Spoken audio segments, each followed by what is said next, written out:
आज हम बात करेंगे एक ऐसी मुलाकात के बारे में जो सिर्फ दो नेताओं के मिलने तक सीमित नहीं थी। जी हाँ, बल्कि दो देशों के रिश्तों को और मजबूत करने की दिशा में एक बड़ा कदम साबित हो रही है। जी हाँ, हम बात कर रहे हैं प्रधानमंत्री नरेंद्र मोदी और मॉरिशस के प्रधानमंत्री नवीन चंद्र राम गुलाम की वाराणसी में मुलाकात के बारे में। ये एक ऐतिहासिक क्षण है क्योंकि ये वार्ता भारत की सांस्कृतिक राजधानी काशी में हुई, जहाँ आध्यात्मिकता, परंपरा और विकास का संगम देखने को मिलता है।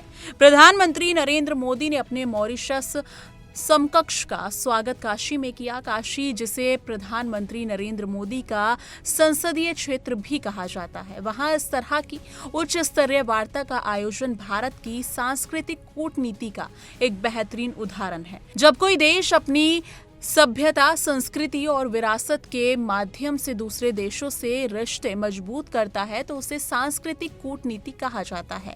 आज भारत यही कर रहा है, अपने मूल्यों, परंपराओं और विकास के रास्ते को दुनिया के साथ साझा कर रहा है।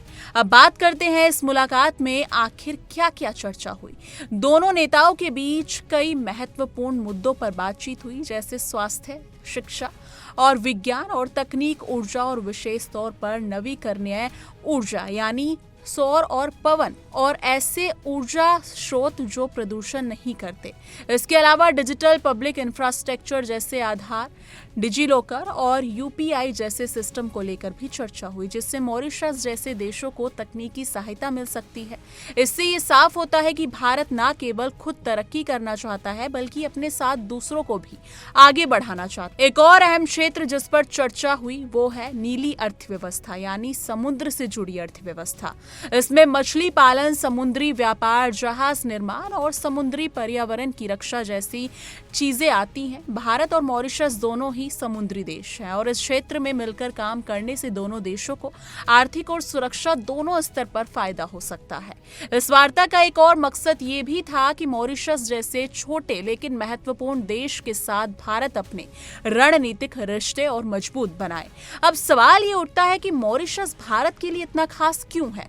दरअसल मॉरिशस की आबादी का एक बड़ा हिस्सा भारतीय मूल का है। वहां हिंदी, भोजपुरी और तमिल जैसी भारतीय भाषाएं बोली जाती हैं।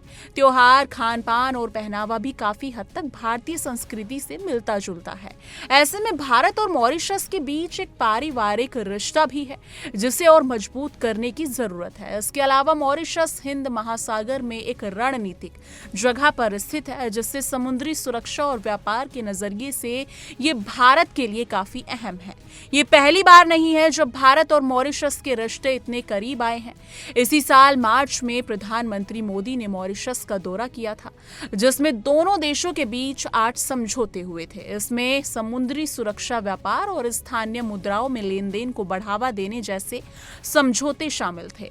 इनका मकसद यही है कि दोनों देश एक दूसरे पर भरोसा करें, एक दूसरे के विकास में सहयोग करें और मिलकर आगे बढ़ें। काशी में हुई ये वार्ता करीब 2 घंटे तक चली और इसके तुरंत बाद प्रधानमंत्री मोदी देहरादून के लिए रवाना हो गए, जहां उन्होंने उत्तराखंड के बाद प्रभावित क्षेत्रों का हवाई सर्वेक्षण किया। ये दिखाता है कि एक तरफ वो विदेश नीति को लेकर गंभीर हैं तो दूसरी ओर देश के अंदर हो रही घटनाओं पर भी उनकी नजर है। ये संतुलन किसी भी नेता के लिए बहुत जरूरी होता है और प्रधानमंत्री मोदी इस जिम्मेदारी को बखूबी निभा रहे हैं। काशी में इस मुलाकात को लेकर सुरक्षा के भी कड़े इंतजाम किए गए थे।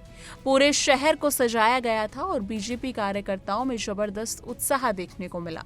जगह जगह स्वागत द्वार बनाए गए, पोस्टर लगाए गए और स्थानीय लोगों में इस बात की खुशी थी कि उनके शहर को एक बार फिर अंतर्राष्ट्रीय पहचान मिल रही है। ये वाराणसी के लिए भी गर्व का विषय है। अंत में अगर इस पूरी मुलाकात का सार समझे तो कहा जा सकता है कि ये भारत और मॉरिशस के बीच सिर्फ कागजी समझौते की बात नहीं थी, बल्कि ये रिश्तों में विश्वास, संस्कृति में साझेदारी और भविष्य में सहयोग का वादा था। प्रधानमंत्री नरेंद्र मोदी की विदेश नीति अब केवल राजधानी दिल्ली के दायरे में नहीं है, वो अब देश के कोने कोने से दुनिया तक जुड़ रहे हैं और काशी, जो कि भारत की आत्मा मानी जाती है, अब भारत की डिप्लोमेसी का भी एक अहम केंद्र बनती जा रही है। तो दोस्तों, ये आज की हमारी खबर थी, काशी में हुई एक ऐतिहासिक मुलाकात की पूरी कहानी।